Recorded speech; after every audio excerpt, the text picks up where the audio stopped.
वृश्चिक राशि वाले बंधु, आप सभी का बहुत बहुत स्वागत है, हृदय से अभिनंदन है आपके अपने वैदिक मंथन भिंड यूट्यूब चैनल में। तो वृश्चिक राशि वालों, जरा सावधान हो जाइए। 15 से 30 जून का समय आपके जीवन का बेहद महत्वपूर्ण समय होने जा रहा है। इस समय में आपको अपनी तकिए के नीचे रख कर सोना है। यह एक छोटी सी चीज, इस एक चीज में इतनी अधिक शक्ति है कि यह आपके सोए हुए भाग्य को जगा देगी। जी हाँ, बदकिस्मत से बदकिस्मत इंसान भी यदि इस एक चीज को रखकर तकिए के नीचे सोना शुरू कर देगा तो मात्र 5 से 7 दिनों में ही उसके जीवन में परिवर्तन की शुरुआत हो जाएगी और यह परिवर्तन लंबे समय तक चलता ही चला जाएगा। जी हाँ बंधुओं, हम आपको बताने जा रहे हैं एक ऐसी गुप्त महाशक्तिशाली क्रिया जिसे शायद हमने इससे पहले कभी नहीं बताया, और यूं ही नहीं, ज्योतिषीय और आध्यात्मिक आधार पर बताएंगे। और इस एक क्रिया का लाभ न केवल आप इस जून के पूरे महीने में ले पाएंगे, बल्कि पूरे इस वर्ष यानी बचे हुए 2025 के पूरे महीनों में आप इस एक चीज से लाभ लेते रहेंगे, लगातार लाभ लेते रहेंगे। जी हाँ बंधुओं, आज आपको इस कार्यक्रम को जरूर देखना होगा, क्योंकि अब तक जो हुआ सो हुआ। जैसा भी जीवन गया, जीवन में सुख रहे, दुख रहे, उतार चढ़ाव रहे, जीवन में एक ऐसा लूप बना कि जिसमें से आप बाहर ही नहीं निकल पाए और फंस के उलझ के रह गए। लेकिन अब इसके बाद जो हम आपको बताने जा रहे हैं, इन बातों को यदि आपने ठंडे दिमाग से सुन लिया तो निश्चित तौर पर आप इस भंवर जाल से बाहर निकलेंगे और अपने जीवन के निर्माता, भाग्य निर्माता खुद बन जाएंगे। बंधुओं देखो, एक चीज समझो, ईश्वर की कृपा अत्यंत महत्वपूर्ण है। भाग्योदय तो इसी से होता है, बिना ईश्वर की कृपा के कुछ भी संभव नहीं। तो जो बातें हम आपको बताते हैं वे 100% वैदिक होती हैं, शास्त्रीय पद्धतियों पर आधारित होती हैं, ज्योतिषीय आधार पर होती हैं। तो वे बातें जब वैदिक हैं तो ईश्वर से आपको जोड़ेंगे, कहीं ना कहीं किसी न किसी प्रकार की ईश्वरीय कृपा, दिव्य कृपा आपके जीवन में लेकर आएंगे। लेकिन आपका कर्म भी बेहद महत्वपूर्ण रहेगा। यदि आप अपना काम छोड़कर हाथ पर हाथ धर के बैठ जाएं और कहें कि गुरुजी ने उपाय बता दिया है, इससे काम बन जाएगा और हम चमक उठेंगे, तो ये संभव नहीं है। कर्म की शक्ति और ईश्वर का जो आशीर्वाद है, दोनों जब मिलते हैं तब चमत्कार होता है, और चमत्कार को ये संसार नमस्कार करता है। नमस्कार करवाने वाला चमत्कार केवल इसी मार्ग पर चलकर हो सकता है कि जहां आप मेहनत भी कर रहे हैं, संघर्ष भी कर रहे हैं, पूरा प्रयास कर रहे हैं, 1% की भी कमी नहीं है, साथ ही साथ आप उपाय, क्रियाएं, भगवान की भक्ति भी कर रहे हैं, सत मार्ग पर चल रहे हैं। जी हाँ बंधुओं, तो इन सब चीजों का मेल ही आज के इस कार्यक्रम में आपको बताने जा रहे हैं। क्योंकि बंधुओं, 15 जून को सूर्य देवता ने राशि परिवर्तन कर लिया है, बुध वहां पर मौजूद है, गुरु वहां पर मौजूद है। हालांकि गुरु अस्त जरूर हैं, परंतु गुरु चाहे किसी भी अवस्था में हो, शुभ आशीर्वाद ही देते हैं, नकारात्मक नहीं। फिर भी इसके कुछ ना कुछ नेगेटिव इफेक्ट आपके ऊपर दिखाई देंगे, वे हम आपको आगे कार्यक्रम में बताने वाले हैं। यानी कि साथ ही साथ हम करेंगे 5 बड़ी भविष्यवाणियां भी, जो इस बाकी के बचे हुए जून के महीने में आपके जीवन में दिखाई देंगी, आपको प्रभावित करेंगी। और कुछ ऐसे छोटे छोटे कार्य जो आपको करने बेहद आवश्यक हैं, लोग नहीं करते हैं, जानते सब हैं लेकिन समय पर भूल जाते हैं, या फिर अज्ञानता का परिचय देकर इन चीजों को झुठला देते हैं। कहते हैं हम ये सब फालतू बातें नहीं मानते, लेकिन ये सारी बातें ही जीवन का आधार बनती हैं। तो आप भूल कर भी ऐसी गलती ना करें। हम आज आपको बताएंगे कुछ छोटी छोटी ऐसी बातें जिन्हें अपने जीवन में जरूर शामिल कर लो, इनके बड़े ही मोटे मोटे रिजल्ट मिलेंगे। यानी छोटी मगर मोटी बातें, इनका भी जानना आपके लिए बेहद आवश्यक है। अंत में आपको बताएंगे हम इस एक चीज के विषय में जिसे आपको तकिए के नीचे रखकर सोना है, विधि विधान क्रिया सब कुछ बताएंगे, और क्या आधार है हमारी इस बात का, इसका प्रमाण भी आपको दे देंगे। ठीक है, तो आपको इस कार्यक्रम को अंत तक देखना है, तभी हमारी मेहनत सफल होगी, महामाई की कृपा, आशीर्वाद आप तक पहुंचेंगे। तो चलिए बंधु, अपने इस मूल विषय को शुरू करते हैं। महामाई को याद करते हुए कमेंट बॉक्स में पूरे भक्ति भाव के साथ लिख डालिए, जय मां भद्रकाली, कृपा करो। महामाई निश्चित तौर पर आपके ऊपर कृपा करेंगे, हमें पूर्ण विश्वास है, और कृपा तो कर ही दी है, तभी तो यह महत्वपूर्ण कार्यक्रम बिल्कुल सही सटीक समय पर आप देख पा रहे हैं। तो बस माई का आभार व्यक्त करिए। यदि भाव मन में गहरा है तो माई के परिवार के सदस्य बन जाइए, कमेंट बॉक्स में लिख डालिए। सब कुछ फ्री ही तो है, बस भाव लगना है, मेहनत लगनी है कि मैं भी माई के परिवार का हिस्सा।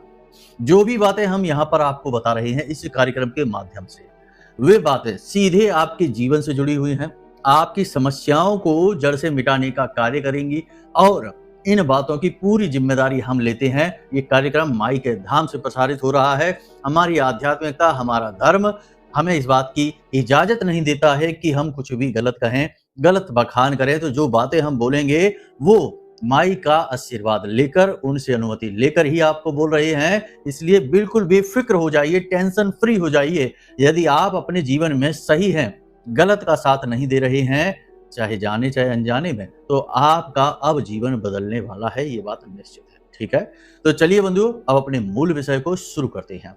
प्यारे मित्रों, हमारे अत्यंत प्रिय और परम पूज्य अमिताचार्य जी के पास माँ बगलामुखी और माँ भद्रकाली की साधनाओं का वर्षों का अनुभव है और माता रानी की इनके ऊपर पूर्ण कृपा और सिद्धि है। आचार्य जी ने अपने सटीक कुंडली विश्लेषण और श्रेष्ठतम उपायों के माध्यम से हजारों लोगों के जीवन को खुशियों से भरा है। आचार्य जी का कुंडली विश्लेषण और उपाय करवाने का तरीका इतना अद्भुत है कि जीवन के हर एक दुख और कष्ट का कारण जड़ से ही समाप्त हो जाता है। फिर समस्या चाहे जैसी भी हो, कर्जा बहुत बढ़ गया हो, व्यापार चल नहीं रहा हो, बीमारियों में आप बर्बाद हो चुके हो, रिश्तों में प्रेम समाप्त हो चुका हो, या फिर नौकरी ही ना मिल रही हो, विवाह में देरी होती हो, कैसी भी समस्या हो, इन समस्याओं का कारण क्या है, कौन सी महादशा परेशान कर रही है, कौन सा दोष लगा हुआ है, सब कुछ आचार्य जी इतना सटीक बताते हैं कि वर्षों वर्ष के दुख कुछ ही दिनों में समाप्त हो जाते हैं। अगर आपके जीवन में भी कोई ऐसी संकट की घड़ी है तो यही सही समय है जब आप पूज्य आचार्य जी के हाथों से अपनी कुंडली का विश्लेषण करवाएं और वर्षों से चल रहे दुखों और संकटों के इस चक्र से बाहर निकल जाए। प्यारे मित्रों, अभी वीडियो में दिए गए नंबरों पर फोन करिए और अपनी कुंडली का श्रेष्ठतम आकलन करवा डालिए। जिंदगी बदलने का ये सबसे बड़ा मौका हाथ से मत जाने दीजिएगा। जय माई की, महामाई आपका कल्याण करे। सबसे पहले बात करते हैं 5 बड़ी भविष्यवाणियों के बारे में, जिनमें गुरु के बकरी होने का भी प्रभाव आपके जीवन में दिखाई देगा। कुछ निगेटिव है, कुछ पॉजिटिव है, तो ठंडे दिमाग से देखना है। ठीक है, सबसे पहली बात आपको हम बता दें कि सरकार से जुड़े हुए काम आपके जो भी हैं वो सारे काम बनेंगे, क्योंकि सूर्य देवता मित्र राशि में है। आप अपनी वाणी का कौशल दिखाएंगे, बुद्धि का कौशल दिखाएंगे, योजनाएं नई बनाएंगे और पुरानी योजनाओं में बड़ी तेज गति से कार्य करना शुरू कर देंगे। बुद्धि का पूरा परिचय आप देंगे और अपनी बुद्धिमानी के बल पर आगे बढ़ेंगे। नई जिम्मेदारियां अपने हाथों में लेंगे और जिस भी जगह आप काम कर रहे हो, चाहे आप बिजनेस करते हैं, नौकरी करते हैं, जहां भी आप काम कर रहे होंगे, वहां आपके जो सहकर्मी हैं और आपके जो उच्च अधिकारी हैं, सबका दिल जीतेंगे, सबके मन में अपने लिए मान सम्मान इज्जत पैदा करेंगे। लेकिन साथ ही साथ आपके विरोधी भी उत्पन्न होंगे। देखिए, जो इंसान आगे बढ़ता है, चाहे किसी भी क्षेत्र में आगे बढ़े, जलने वाले लोग तो पैदा हो ही जाते हैं। और आप एक ऐसे इंसान हैं जो अपने आसपास बैठे हुए शत्रुओं को नहीं पहचान पाते हैं, भूल कर बैठते हैं, गलती कर बैठते हैं उन पर भरोसा करके। तो आपको सावधान भी रहना है। एक हाथ से आपकी कामयाबी की कहानी शुरू होगी, चल रही होगी, दूसरे हाथ आपको सतर्क भी रहना है, होशियार भी रहना है, क्योंकि घात भी हो सकता है। याद रखना कि राहु अतिबली है, तो घात भी कराएगा, चोट भी पहुंचाएगा। और एक बार अगर राहु अपने पर आ जाए तो सूर्य को भी ग्रहण लगा देता है। तो सावधानी बेहद आवश्यक है। किसी पर भी अंधविश्वास ना करें, किसी के सामने अपना दिल खोलकर ना रखें, अपनी गुप्त बातें, योजनाएं किसी के सामने जाहिर ना होने दें, गुप्त ही रहने दें। समय आने पर अपने आप चीजें बाहर आ जाएंगी, तो टेंशन किस बात की, पहले से क्यों किसी को बता देना है। जितना आप मौन रहेंगे, जितना आप एकाग्र रहेंगे, उतना ही परिवर्तन आपके जीवन में दिखाई देगा। ये समय है सद्बुद्धि का, समय है वाणी के बेहद शानदार तरीके से, बेहद अनुभवी तरीके से, बुद्धिमानी से प्रयोग करने का, और समय है तरक्की का। तो बस तरक्की पर ध्यान दीजिए, दुनियादारी को भूल जाइए। एक और सबसे महत्वपूर्ण बात कि फिजूल खर्ची होगी, पैसा आपका खर्च होगा। पैसा खर्च होने के 2 तरीके होते हैं। एक तो पैसा की अपनी जरूरतों पर ही खर्च किए चले जा रहे हैं, जरूरतों का तो कोई अंत ही नहीं है। दूसरा खर्चा ये होगा कि आप बिजनेस व्यापार की तरक्की के लिए पैसा लगा रहे हैं, आगे बढ़ने के लिए पैसा खर्च कर रहे हैं, चाहे किसी भी माध्यम से हो, पैसा खर्च होगा। तो थोड़ा सा अपना हाथ सिकोड़ कर रखना। तरक्की तो है, अच्छी बात है, खर्चे भी हैं, वो भी अच्छी बात है, लेकिन इन खर्चों के चक्कर में कहीं आपकी जेब कट ना जाए, यानी कि ऐसी जगह पैसा खर्च ना हो जाए जिसका आप उपयोग ही ना कर पाएँ। तो थोड़ा सा सावधान रहना होगा, फिजूल खर्ची से बचना होगा। इसी के साथ-साथ आप अपने काम की गुणवत्ता पर, यानी अपने काम की क्वालिटी पर बहुत ज़्यादा काम करेंगे। यानी कि आपको खूब अच्छी तरीके से पता है, देखो बुद्धिमानी की कोई कमी नहीं है, समझ की कोई कमी नहीं है। तो आप अपने काम की जो क्वालिटी है उसे सुधारने की लगातार कोशिश करेंगे। आपको पता है कि आपके जीवन में आपको कहाँ परिवर्तन करना है, क्या परिवर्तित करना है, किस तरह आप आगे बढ़ेंगे, ये आप अच्छी तरह से जानते हैं। तो बस आप इन्हीं खूबियों को ढूँढेंगे और इन्हें और सुधारने की कोशिश करेंगे, ठीक है? तो ये अच्छी बात है। लेकिन परिवार के प्रति आपका रवैया नकारात्मक हो सकता है। आपको परिवार पर ध्यान नहीं दे सकते, ऐसा हो सकता है काम की व्यस्तता की वजह से, या फिर ऐसा भी हो सकता है कि परिवार में आप रुचि लेना तो चाहें, लेकिन कुछ न कुछ ऐसा वातावरण बनता रहे, क्योंकि गुरु बकरी हैं, तो ऐसा वातावरण बनता रहे जिससे कि परिवार में आपकी रुचि कम हो जाएगी, आप ध्यान ज़्यादा दे नहीं पाएँगे। तो इस तरह से थोड़ा-सा आपका मन परिवार की स्थिति को देखते हुए खराब हो सकता है। इसी के साथ-साथ आपको हम बता दें कि प्रेमी हो चाहे दाम्पत्य जीवन हो, दोनों ही स्थितियों में आपका जो है ना थोड़ा-सा तनाव की स्थिति बन सकती है, नकारात्मक स्थिति बन सकती है। आपको ध्यान देने की ज़रूरत रहेगी, जीवन साथी के मन को समझते हुए अपना व्यवहार करें। बिना सोचे-समझे कुछ भी बोलेंगे, कुछ भी कह सुन देंगे तो नकारात्मकता आएगी, आपस में विवाद, तनाव, झगड़े हो सकते हैं। तो इस स्थिति को थोड़ा-सा नियंत्रित रखें, वरना आपका जो है ना कहते हैं काम करने की गति प्रभावित हो जाएगी। जीवन साथी का मतलब ये होता है कि जो जीवन के हर प्रतिपल में साथ दे रहा है। ऐसे में जीवन साथी को या तो आप साथ लेकर चलिए, उसके मन के अनुकूल व्यवहार करिए। यदि बात नहीं बन रही है, क्योंकि कभी-कभी ऐसा होता है कि जीवन साथी ही लचर हो जाता है, अड़ियल स्वभाव का हो जाता है, तो ऐसी स्थिति में बेहतर ये होगा कि आप उसका साथ ही ना पकड़ें, अपने काम से काम रखें, कोई बात नहीं है, पीछा छुड़ाना नहीं है, बस आप अपने काम की क्वालिटी को खराब नहीं करने देना चाहते, इस वजह से शांति बनाए रखने के लिए यह है। बाद में जब स्थिति थोड़ी-सी अनुकूल होगी तो आप आराम से जो भी है वैसा व्यवहार करके चीज़ों को संतुलित कर सकते हैं। लेकिन अभी आप अपनी गति को ना रोकें, ये कुछ करने का समय है, इसमें आप बुद्धिमानी से काम लें। संगत से बचकर रहें, आपके आस-पास जो लोग हैं वे ही ऐसे हैं जो बाहर से तो आपको अपने दिखाई देते हैं, लेकिन अंदर ही अंदर कुछ न कुछ आपके खिलाफ षड्यंत्र, साजिशें, नेगेटिविटी फैलाते रहते हैं, तो थोड़ा बचने की कोशिश करें। कुछ आपकी संगत में ऐसे लोग भी हैं जो नेगेटिव एक्टिविटी में शामिल रहते हैं, जैसे तंत्र मंत्र की बात करें, भूत प्रेत की बात करें, गलत तरीके की पूजा पाठ करते हैं या ऐसे लोगों के संपर्क में हैं। तो इन लोगों से थोड़ी-सी आप दूरी बनाकर रखें, हो सके तो इनसे संबंध ही समाप्त कर दें, और यदि नहीं कर पा रहे तो ज़्यादा से ज़्यादा इनसे दूरी बनाकर रखें। अपनी कोई भी बात इनके साथ शेयर ना करें, क्योंकि इनके साथ में दुश्मनी यदि आपकी हो गई तो बहुत दिक्कत हो जाएगी, समस्या खड़ी हो जाएगी आपके लिए। बस मूल रूप से कहा जाए तो 3 तरीके की बातें हैं जो आपको हम कहना चाहते हैं। पहली ये कि ये समय है जब आप केवल अपने ऊपर ध्यान देंगे, दुनियादारी को भूल जाएँगे, आपकी तरक्की सबसे महत्वपूर्ण है। ग्रह नक्षत्र आपका साथ देने के लिए तैयार खड़े हैं, बस आपको बराबर मेहनत करनी है। दूसरी ये कि किसी पर अंधविश्वास नहीं करना है, अपनों में ही शत्रु छुपे हुए हैं। तीसरा ये कि अपनी बुद्धि का पूरा प्रयोग करना है, आलस बिल्कुल नहीं दिखाना है, सही समय पर कार्य करने हैं। आलस दिखाते ही चीजें अस्त-व्यस्त हो जाएंगी, तितर-बितर हो जाएंगी, हाथ से फिसल जाएंगी। यहाँ तक आपने सारी बातें समझी। अब आपको हम बताते हैं वे छोटी-छोटी बातें जिन्हें जीवन में शामिल करने से निश्चित तौर पर भाग्योदय होता है, ईश्वर की कृपा प्राप्त होती है।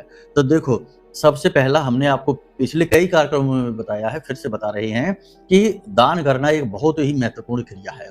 दान आपको अवश्य करना चाहिए, चाहे आप किसी भी रूप में करें। अगर मंदिर में जाकर दान करते हैं तो सर्वोत्तम है। दान करने में अपना दिमाग नहीं लगाना है। होता यह है कि लोग दान कर देते हैं, फिर उसमें 50 तरीके की बातें करते हैं। कोई कहता है कि अरे ये तो शराब पी लेगा, कोई कहता है अरे ये तो मंदिर में दान कर रहे हैं, मंदिर में तो लोग उल्टा सीधा खा पी लेंगे। इतना सब कुछ आपको नहीं सोचना, ये आपका काम नहीं है। उस ब्रह्म ने, उस भगवान ने ये दुनिया बनाई है, उसे ही चलाने दो। आप बस यहाँ इस संसार में हैं अपना कर्म करने के लिए। तो आप अपना कर्म सुधार कर रखिए, अच्छा रखिए, और जितना हो सके उतना सावधान रहिए, लेकिन सावधानी के चक्कर में कर्म खराब ना कर लीजिए। तो आपको जो जरूरतमंद दिखाई देता है उसकी मदद कर दो, भिखारी की बात कर रहे हैं यहाँ पर हम। और दूसरा कि मंदिर में जाकर थोड़ा बहुत दान करने की आदत जरूर बनाइए। 10-5 रुपए ही करिए, बहुत बड़ी रकम की आवश्यकता नहीं है, लेकिन इससे क्या होता है, हमारे प्रारब्ध अनुकूल होते हैं, क्रिया शक्ति बढ़ती है और कर्म सुधर जाते हैं। यानी दान करने की आदत एक सर्वोत्तम आदत में से है। दूसरा, पशुओं को भोजन, जैसे गाय है, कुत्ता है, चिड़िया है, मछली है, इनको जब तब समय समय पर भोजन कराते रहना चाहिए, आदत बना लेनी चाहिए। ये बहुत अच्छी आदत होती है। अब हम आपको बताते हैं इस एक चीज के विषय में। तो देखो, कुंडली का आधार होता है गुरु, कुंडली की शक्ति होती है मंगल, और कुंडली का न्याय होता है शनि। अब आपको क्या करना है, बाकी ग्रहों के बारे में बात नहीं करेंगे। मंगल यदि आपकी कुंडली में बद है या अशुभ है या फिर खराब स्थिति में है, तो फिर ऐसी स्थिति में आपको मंगल का साथ की बहुत अधिक आवश्यकता है। जैसा कि हमने कहा कि यह समय है उन्नति का, आगे बढ़ने का, तरक्की का। तो ऐसे में यदि आपका मंगल आपकी कुंडली में अनुकूल नहीं है तो वह आपको ऊर्जा तो देगा, लेकिन उस ऊर्जा का आप उपयोग नहीं कर पाएंगे, उस ऊर्जा को आप व्यर्थ में बर्बाद करेंगे। उल्टे सीधे कार्यों में आपकी ऊर्जा व्यस्त होगी और आप सही लक्ष्य को प्राप्त नहीं कर पाएंगे, आगे नहीं बढ़ पाएंगे, इच्छा मनोकामनाएं पूरी नहीं कर पाएंगे। ऊर्जा लिमिटेड ही होती है, उसका उपयोग यदि आप सही तरीके से करेंगे तो आगे बढ़ेंगे, और व्यर्थ बर्बाद कर देंगे तो फिर कैसे आगे बढ़ेंगे। उदाहरण से समझिए कि दिन भर में आपको एक सीमित ऊर्जा मिली है, शरीर की भी बैटरी है वो चार्ज हो चुकी है, आप रात को सोए हैं, अच्छी नींद ली है, सुबह सोकर जागे हैं, दिन भर आप काम करते रहेंगे, आप इस ऊर्जा का प्रयोग करते रहेंगे। लेकिन सुबह सुबह जागते ही यदि आप 10, 15, 20 किलोमीटर की दौड़ लगा लेंगे तो उसके बाद फिर आप दिन भर कोई कार्य नहीं कर पाएंगे, क्योंकि ऊर्जा आप प्रयोग कर चुके हैं। अब तो केवल आप जीवित रहेंगे, इतनी ही ऊर्जा बची है, आराम से बिस्तर पे पड़े रहेंगे क्योंकि आप थक चुके हैं। ऐसे हम थकना कहते हैं। तो ऊर्जा आपने पहले ही प्रयोग कर ली, अब बाकी पूरे दिन आपको आराम करना होगा, कोई काम नहीं हो सकता है।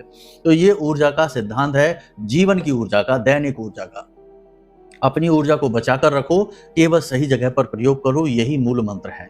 अब बात करते हैं मंगल की। आपकी कुंडली में चाहे मंगल बद है, चाहे प्रतिकूल है यानी कि शुभ नहीं है, चाहे भले ही शुभ है लेकिन किसी अन्य ग्रह की वजह से या किसी बाधा की वजह से आप उसका लाभ नहीं ले पा रहे हैं, तो ऐसे में आपको इस एक चीज का, यानी कि चाहे किसी भी शुभ स्थिति में भी है तब भी किसी अन्य ग्रह की वजह से जीवन में रुकावटें आ रही हैं, तो मंगल उससे भी आपको पार करा सकता है। मंगल के मालिक हनुमान जी हैं और जो रिद्धि सिद्धि और शक्ति के दाता हैं। यानी मंगल के अंदर इतनी ऊर्जा है कि वह आपको हर एक ग्रह की नकारात्मकता से बाहर निकाल सकता है। तो अब आपको क्या करना है, अपने मंगल को बलि बनाना है। तो आपको क्या करना है कि पीतल की कटोरी में चने की दाल थोड़ी सी भिगोनी है और इस चने की दाल को अपने सिरहाने रखना है। पीतल की कटोरी में चने की दाल रख के अपने सिरहाने रख के रात के समय सो जाइए।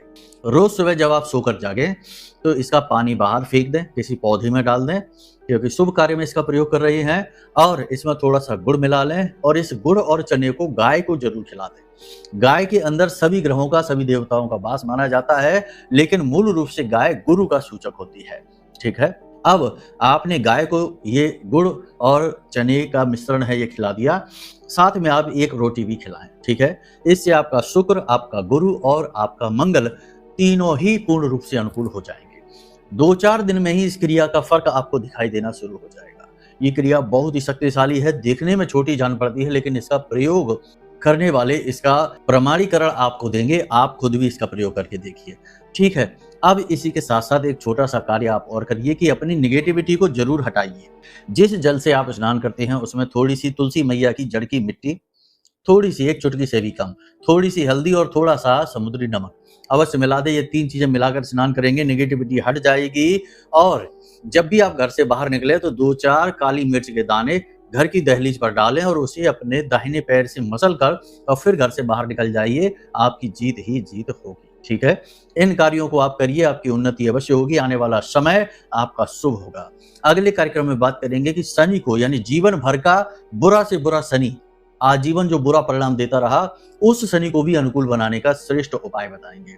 अब यदि आपकी कुंडली में कोई बड़ी बाधा है, बड़ी समस्या है, आप बहुत लंबे समय से पीड़ित चले आ रहे हैं, तो जरूर आपकी कुंडली में कोई ऐसा योग बना है, जैसे विष दोष है, अंगारक है या फिर किसी प्रकार का पितृ दोष है, जो आपको आगे बढ़ने नहीं दे रहा है। कुल अगर कालसर्प दोष की भी बात करें तो ये भी जीवन में बाधक का कार्य करता है। 12 प्रकार के कालसर्प दोष ही होते हैं। तो आप समझिए कि किस प्रकार की बाधाएं हो सकती हैं जीवन में। तो यदि ऐसा कुछ है कि आप आगे बढ़ ही नहीं पा रहे, चाहे कुछ भी कर लें, तो निश्चित ही कुंडली में कोई बड़ा दोष है। इससे छुटकारा प्राप्त करना बेहद आवश्यक है। इसके लिए आप यदि चाहें तो वीडियो में दिए गए नंबरों पर फोन करिए, अपनी कुंडली का विश्लेषण हमसे करवा लीजिए। हम छोटी सी दक्षिणा के साथ आपकी कुंडली का श्रेष्ठतम विश्लेषण तो कर ही देंगे, साथ ही साथ कुंडली के अनुसार जो दोष हैं उन्हें मिटाने के सटीक उपाय आपको दे देंगे।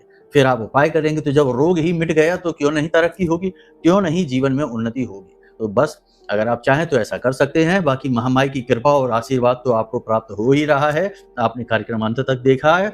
निश्चित तौर पर माई के प्रति आपका भाव गहरा है और भाव की ही तो माँ हमेशा कदर करती है और भाव की ओर ही आकर्षित होती हैं। ठीक है, बाकी हम और आप माँ को दे ही कह सकते हैं, हमारी तो कोई हैसियत ही नहीं है। चलिए बंधु, आज के इस कार्यक्रम को यहीं विराम देते हैं। हमेशा हंसते रहिए, मुस्कुराते रहिए, सकारात्मक रहिए, महामाई पर अपनी आस्था और विश्वास बनाकर रखिए। प्रेम से बोलिए जय माई की। हमारे प्रिय और परम पूज्य आचार्य जी ने अपनी साधनाओं के अनुभवों पर आधारित शक्तिशाली उपाय और क्रियाओं के माध्यम से हजारों लोगों के जीवन को पूरी तरह से बदला है। आचार्य जी के द्वारा बताया गया हर एक उपाय इतना सटीक और कारगर होता है कि जो भी इसे पूरे भाव के साथ कर लेता है उसे साक्षात महामाई की कृपा और आशीर्वाद प्राप्त हो जाती है। इसलिए निसंकोच इन उपायों को पूरे भाव के साथ करिए, आपका कल्याण होगा। जय माई की।